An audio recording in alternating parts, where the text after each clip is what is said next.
Hey everyone, in this video we will see how to check in Spirit Airlines online. First, visit the Spirit Airlines website or open the Spirit mobile app. Then check-in opens 24 hours before your flight's scheduled departure and closes 1 hour prior to departure.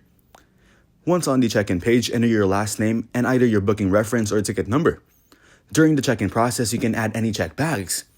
It's best to purchase bags early as buying them within 24 hours of departure will incur a higher fee at the online check-in rate.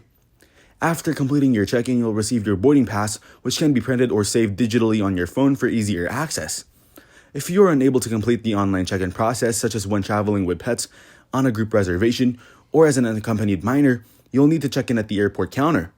Additionally, passengers traveling to or from certain international destinations, or with special items like extra seats, will need to check in at the airport.